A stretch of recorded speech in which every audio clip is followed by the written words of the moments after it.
गवार बहू ने बनाया नए साल पर केक। माँ उठो ना, देखो दया को भूत लगी है। फुलवा बिछौना छोड़कर गौशाला में बंधी गाय को चोकर डालती है। देखो तो पूरी गौशाला में कितना गोबर फैलाया है लाली तूने। तू ना हमारा काम मत बढ़ाया कर, एक जगह रहकर कायदे में गोबर किया कर। अभी घर आंगन लीपना है, बर्तन मांजना है, कितना काम है। तभी गाय को पूंछ हिलाती देखकर सास गोमती कहती है अरे क्यों डांट रही है इसे, मेरी गांव की गोरी बहू। देखिए ना सासू जी, इसने गोबर का ढेर लगा दिया है, अब लगे हाथ उपले बांधने पड़ेंगे। नारायण का गरीब परिवार आलोकनाथ के बड़े बंगले से सटे पुराने कच्चे घर में बड़ी ही गरीबी में गुजर बसर करते हैं। परिवार में सास ससुर बहू बेटे चीनी है। घर का खर्चा उमेश पर है, जो कि आलोकनाथ के बंगले में ड्राइवर है। फुलवा आंगन में बैठी उपले बनाती है, वहीं गाड़ी में बैठी मान्या घमंड दिखाकर कहती है, उमंग, ये तुमने किसी ड्राइवर पर रखा हुआ है, एकदम बैलगाड़ी की तरह स्लो कार चला रहा है ये। वो भाभी जी, आगे रास्ते पर बहुत कोहरा छाया हुआ है, इसलिए मैंने स्पीड कम की है। ये भाभी जी किसे कहा तुमने? कॉल मी मैडम, समझे? मेम साहब कहो मुझे। दो कौड़ी के ड्राइवर, अपनी औकात में रहो। इतने में बंगला आ जाता है और मान्या उतरती है तो उसकी नजर झोपड़ी में फुलवा को गोबर से उपले बनाते देखती है। इट्स सो याक, इतनी सुंदर बंगले के बाहर इन जैसे जाहिल गवारों की झोपड़ी किसने बना दी? And that's the bottom lady, कैसे अपने हाथों में गोबर उठा रही है। यो, मुझे तो उल्टी आ रही है।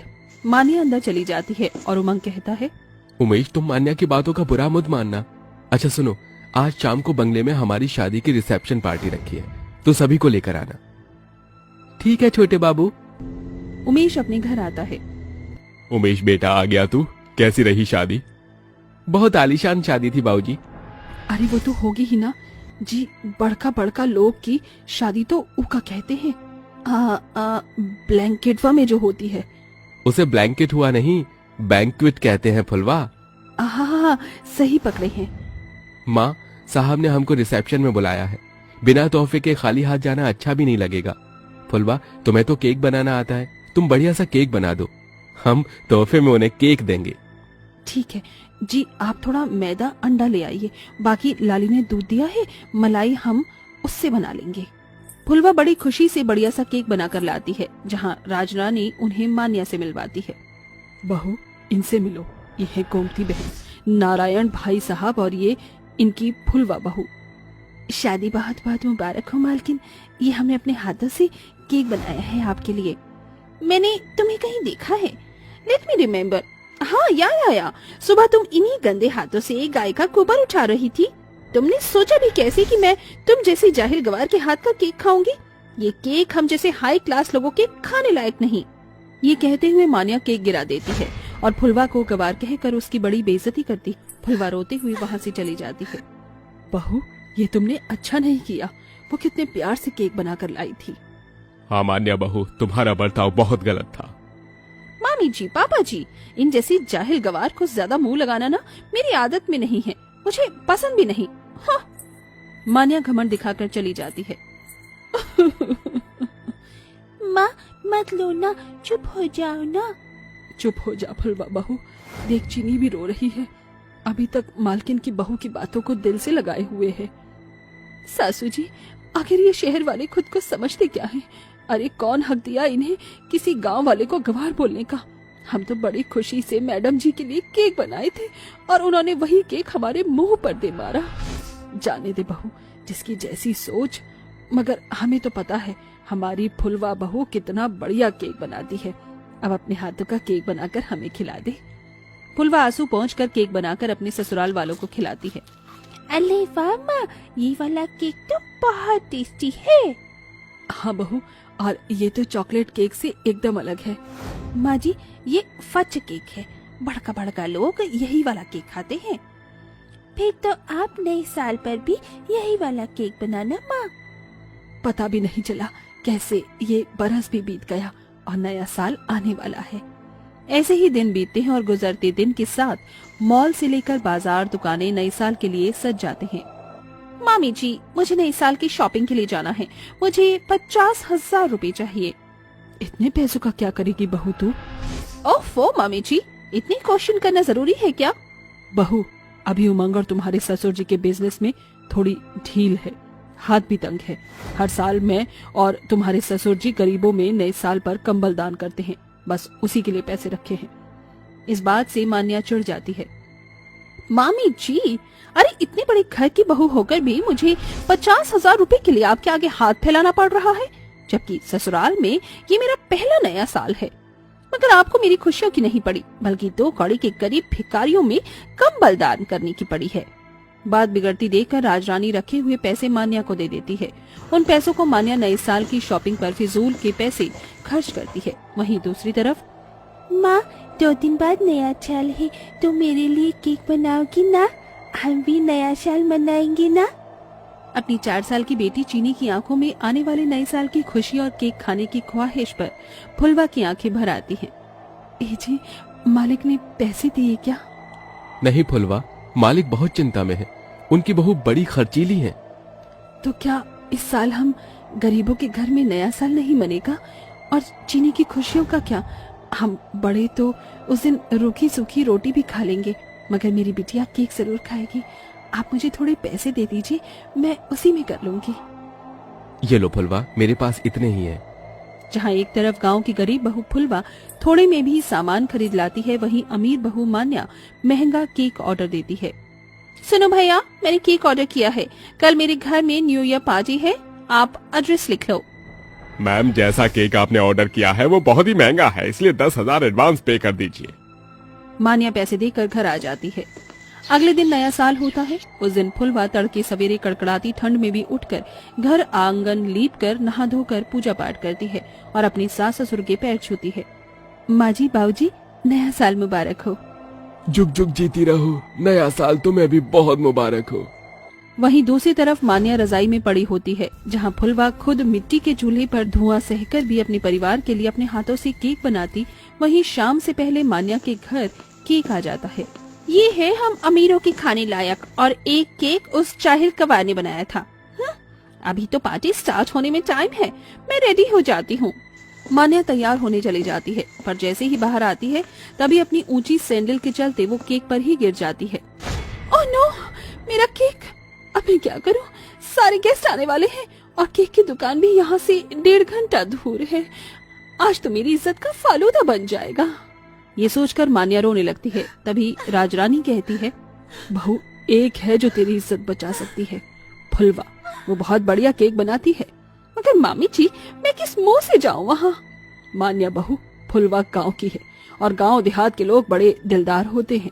वो तुझे निराश नहीं भेजेगी, ये मेरा भरोसा है। मान्या फुलवा की झोपड़ी में जाती है। मीम साहब, आप यहाँ? फुलवा, आज मैंने अपने घर में नए साल की पार्टी रखी है। मैंने जो केक ऑर्डर करके मंगवाया था वो गिर गया। अब मेरी इज्जत तुम्हारे हाथों में है। मुझे अपना बनाया हुआ ये केक दे दो, मैं तुम्हें इसके पैसे दे दूंगी। मगर मैडम जी, आपने ही तो उस दिन कहा था कि मैं जाहिल गवार हूँ, फिर आपके मेहमान हमारे हाथों का केक कैसे खाएंगे? उस दिन आपने एक झटके में हमारी इज्जत उतार कर रख दी थी। मगर हम ऐसे नहीं, कहे कि गांव के हैं ना, इसलिए जानते हैं इज्जत कैसे कमाई जाती है। अगर हमारे बनाए इस केक से आपकी इज्जत और शान नहीं घटती तो ले जाइए। मान्या केक लेकर जाने लगती है। माँ, तुमने बुरी आंटी को केक क्यों दिया? अब हम क्या खाएंगे? तभी मान्या दरवाजे पर ही रुककर उन सबको कहती है, मुझे बहुत अच्छा लगेगा अगर आप सब भी नए साल के जश्न में मेरे घर आए। इस बात से फुलवा और उसके ससुराल वालों को बड़ी खुशी होती है, जिसके बाद बड़े ही आलीशान तरीके से उस बड़े से बंगले में गवार बहू का बनाया हुआ केक खाकर सभी बड़ी खुशी से नया साल मनाते हैं। ओम जय लक्ष्मी माता मैया, जय लक्ष्मी माता, तुमको निस दिन सेवक हरि विष्णु विधाता। ओम जय लक्ष्मी माता। यहाँ शिवांगी पूजा कर रही होती है तो वहाँ तेजस्विनी रसोई से उठकर आती है और अपनी बहू को पूजा पाठ करते हुए देखती है। क्या बात है बहू, सुबह सुबह भगवान की पूजा कर रही हो तुम। तुम तो पूरी ही सर्वगुण संपन्न बहू हो। हाँ माँ जी, वो क्या है ना, हमारी माँ ने सिखाया है कि सुबह उठते ही पूजा पाठ करना घर की लक्ष्मी के लिए बहुत अच्छा होता है और घर में बरकत आए, यही तो मैं चाहती हूँ। बहुत खूब बहू, बस ऐसे ही चलता रहना चाहिए। लेकिन हमारी विलायतन बहू कहाँ है जो छोटे छोटे कपड़े पहनकर इस घर में पधारी है? तभी बहुत तेज म्यूजिक की आवाज आती है। बाप रे बाप, देखो तो सही कितनी तेज म्यूजिक सिस्टम चला रखा है, पूरे घर को हिला दिया है। अरे जाओ शिवांगी बहू, देख कहीं सारे बर्तन नीचे गिरकर टूट ना जाए, पूरे घर में भूचाल जैसा आ गया है। तेजस्विनी ऐसे बोल ही रही होती है कि उधर उसकी क्रिश्चियन बहू बिस्तर से उठकर गाने पर डांस करने लगती है। मैं हीरोइन हूँ, मैं हीरोइन हूँ। तभी तेजस्विनी एनेस्थीसिया के कमरे में आती है और उसे कहती है, अरे बहू बस कर, हाँ? और कितना ज्यादा सर घुमाएगी हमारा?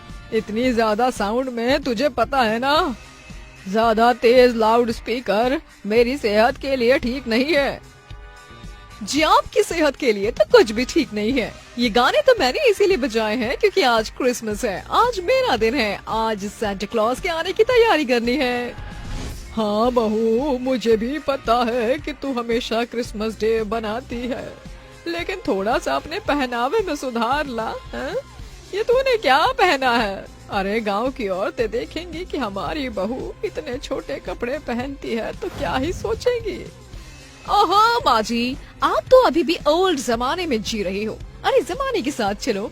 और फिर मैंने बचपन से ऐसे कपड़े पहने हैं, मुझे इन्हीं कपड़ों में कंफर्टेबल लगता है। समीर सो रहा है, देख रहा है अपनी पत्नी को, अपनी सास की एक नहीं सुनती है। आज मोहल्ले की औरतें जब घर पर आएंगी क्रिसमस पार्टी के लिए तो उन्हें कैसा लगेगा बहू के छोटे कपड़े देखकर?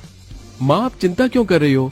मैंने पहले ही एनेस्थीसिया की लॉन्ग ड्रेस मंगवाई है, पूरा गाउन है जिसमें वो पूरी ढक जाएगी, कोई उसे कुछ नहीं कहेगा और क्रिश्चियन लुक भी आ जाएगा। अरे हाँ, वो तो मैं देखती हूँ शाम को तेरी पत्नी क्या पहनती है और क्या नहीं। तेजस्विनी की एक बहू तो घूंघट वाली होती है जो कि बहुत ही संस्कारी होती है। वो पूरे घर में पूजा पाठ करती है, जिसके चलते तेजस्विनी उसकी बहुत तारीफ करती है।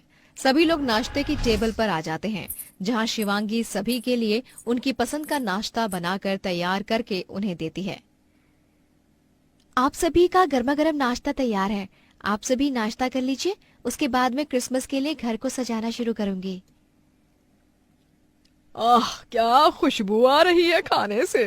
अरे बहू, हमारे तो भाग्य ही खुल गए, जब से तू घर के अंदर आई है रोजाना स्वादिष्ट खाना खाने को मिलता है। और एक वो निकम्मी है जो कभी खाना बनाने में हाथ ही नहीं लगाती, ऊपर से फ्री पॉकेट का खाने के लिए आने में भी बहुत आनाकानी करती है। तभी वहां पर एनेस्थीसिया आ जाती है और अपनी ड्रेस दिखाते हुए कहती है, तुम्हें कैसी लग रही हूँ? मुझे पता है क्रिसमस के लिए मैं यहाँ बहुत प्यारी ड्रेस पहन कर आई हूँ, तो अच्छी ही लग रही होंगी ना। वैसे आज नाश्ते के लिए क्या बनाया है माँ जी? हे भगवान, जिस चीज का डर था वही हुआ। देखा, मैंने कहा था ना समीर, तेरी पत्नी किसी की नहीं सुनती है, इतने छोटे कपड़े पहन कर आई है। अरे मेहमान आएंगे तो अगर इसे इतने छोटे कपड़ों में देखेंगे तो क्या सोचेंगे? अरे शिवांगी बहू, तू ही इसे कुछ सिखा दे। एक तो तू इतनी संस्कारी और ऊपर से ये है कि जो छोटे मोटे कपड़े पहनकर जब मर्जी कहीं भी आ जाती है। आपको दिक्कत क्या है मुझसे? हाँ, मुझे तो यही समझ में नहीं आता। अरे मैं कितने महीने से यहाँ ऐसे ही कपड़े तो पहन रही हूँ ना, लेकिन फिर भी देखो रोजाना आपकी आदत बन गई है मेरे कपड़ों को टोकने की। कम से कम आज क्रिसमस डे का दिन है, आज के दिन तो चुप हो जाती। एनेस्थीसिया शांत हो जाओ, मुझे ये बताओ कि तुम्हारी जो ड्रेस मैं लेकर आया था तुमने वो क्यों नहीं पहनी? वो बहुत बड़ी है, उसमें मुझे घुटन हो रही है। हे भगवान बताओ तो, यहाँ चार चार स्वेटर पहने हैं, ठंड इतनी हो रही है और इस लड़की को जवानी चढ़ी है, अब कौन ही समझाए।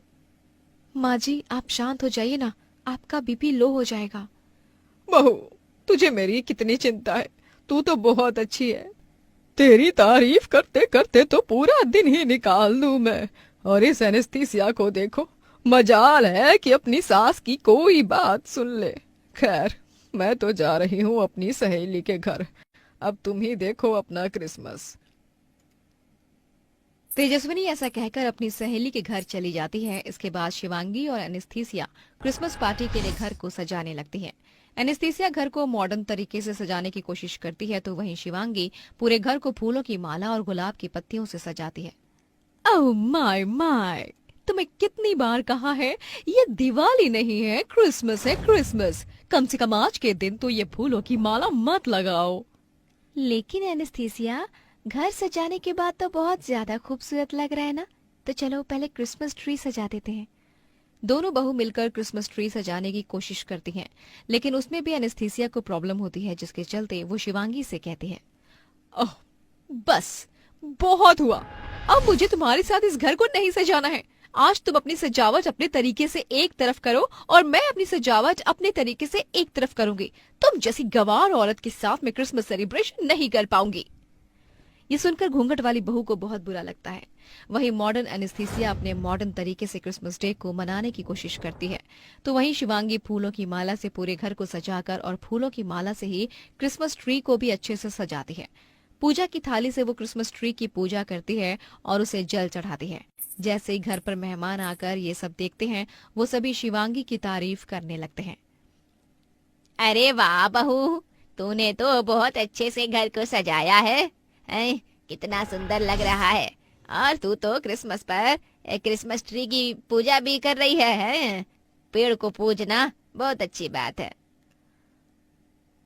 अरे हमारी देसी घूंघट वाली बहू बहुत संस्कारिक है, उसे हर एक चीज तरीके से करनी आती है। जब तक हम भगवानों का आदर नहीं करेंगे तो कैसे उन्हें हमारी भक्ति दिखाई देगी, हैं? अरे घूंघट वाली बहू, साड़ी में बहुत प्यारी लग रही हो, भगवान तुम्हें हमेशा खुश रखे। तभी सभी मेहमान जब एनेस्थीसिया को देखते हैं तो वो उसके छोटे कपड़ों के ऊपर कमेंट करते हैं और उसे समझाते हैं। हम लोग तुमसे कितने बड़े हैं और हमारे सामने तुम इतने छोटे कपड़े पहनकर खड़ी हो। ऊपर से तुमने इस पूरे घर को मॉडर्न तरीके से सजाया है, लेकिन देखो शिवांगी बहू कितनी समझदार और सभी चीजों का पालन करने वाली बहू है। तुम्हें उससे सीखना चाहिए कि हर एक चीज का आधार कैसे करना चाहिए। अरे रहने दो बहनों, क्यों समझा रही हो इस बेचारी को? इसे समझाकर कोई फायदा नहीं है। इसे तो हमारी बातें कड़वी लगती है। आखिर क्रिश्चियन परिवार से जो आई है, चलाएगी तो अपनी ही ना। तेजस्विनी के ऐसा कहने पर एनेस्थीसिया को अपनी गलती का एहसास होता है। पहले तो वो शिवांगी से आकर चिढ़ रही थी, लेकिन बाद में वो साड़ी पहनकर आती है और सभी से माफी मांगती है। सभी मुझे माफ कर दीजिए, मैं ये भूल गई थी कि हर घर के तौर तरीके अलग होते हैं और हमें इस तरीके से चलना चाहिए। मैं तो बस अपने क्रिश्चियन त्योहार को अपने क्रिश्चियन तरीके से ही बना रही थी, लेकिन मुझे ऐसा नहीं करना चाहिए था। मुझे आप सभी की खुशी के चलते वही चीज करनी चाहिए थी जो सबको पसंद आनी चाहिए। आप सब मुझे माफ कर दीजिए। एनेस्थीसिया को अपनी गलती का एहसास करते हुए देख सभी उसे माफ कर देते हैं, जिसके बाद तेजस्विनी अपनी दोनों बहू को बहुत प्यारा गिफ्ट देती है और वो सभी उस दिन क्रिसमस पार्टी को बहुत अलग तरीके से एंजॉय करते हैं और खुशी खुशी क्रिसमस पार्टी बनाते हैं। जिसके बाद अब एनेस्थीसिया अपने ससुराल के तौर तरीके सीखती है और खुशी खुशी रहने लगती है।